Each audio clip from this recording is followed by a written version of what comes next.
নমস্কার, জ্ঞান সঙ্গমে সবাইকে স্বাগত। আজকের নলেজ পয়েন্টে গুরুজি বলছেন দ্য ফল দ্যাট রাইজেস। আমরা তো জলপ্রপাত দেখেছি অনেকেই। তো জলপ্রপাতের সেই জলটা যদি আমরা একটু মনে করি, তাহলে আজকের নলেজ পয়েন্টটা বুঝতে সুবিধা হবে। এখানে গুরুজি বলছেন যে তুমি শুধু জল পড়াটাই দেখেছো, সমুদ্র কিভাবে মেঘে পরিণত হচ্ছে সেইটা তো তুমি দেখতে পাওনি বা দেখোনি।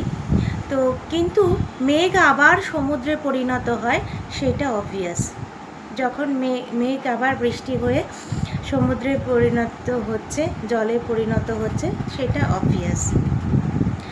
তো এই পৃথিবীতে খুব কম সংখ্যক মানুষ তোমার ইনার গ্রোথ নোটিস করতে পারেন, কিন্তু আউটার এক্সপ্রেশন আর অ্যাপারেন্ট, যেটা বাইরে প্রকাশ করছো সেটা দেখা যায়, আর যেটা ভেতরে ইনার গ্রোথ হচ্ছে সেইটাই দেখা যায় না।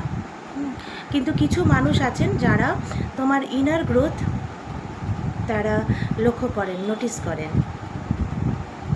মানুষ তোমাকে বোঝে না এই রকম একটা মন খারাপ করবে না, কারণ তারা শুধু তোমার এক্সপ্রেশনটাই দেখতে পায়।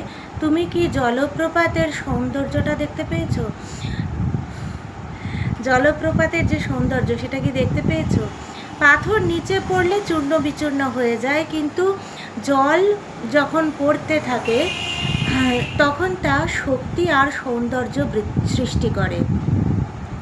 জলপ্রপাত থেকে কি হয়? শক্তি আর সৌন্দর্য সৃষ্টি হয়। বিশেষ কেউ হয়ে ওঠা মানে পাথরের মতন হয়ে ওঠা, বিশেষ কেউ হয়ে ওঠা মানে, আর সাধারণ বা কেউ না এরকম হয়ে ওঠা মানে সেটা জলের মতন হওয়া। আর যদি সবাই হয়ে ওঠা যায়, যদি সবার সাথে মিশে যাওয়া যায়, সবাই হয়ে ওঠা যায়, তাহলে সেটা কি হয়? সেটা হয় জলীয় বাষ্প। কি সুন্দর উদাহরণ দিয়েছেন গুরুজি। এই হচ্ছে আজকের নলেজ পয়েন্ট। সবাই ভালো থাকবেন, সুস্থ থাকবেন। দরকার হলে আবারও ভিডিওটা শুনে নেবেন এবং প্রচুর শেয়ার করবেন। এই শেয়ার করাটাও কিন্তু একটা খুব বড় কাজ আমাদের। তাতে প্রচুর মানুষের কাছে এত সুন্দর নলেজ পয়েন্ট পৌঁছে যায়।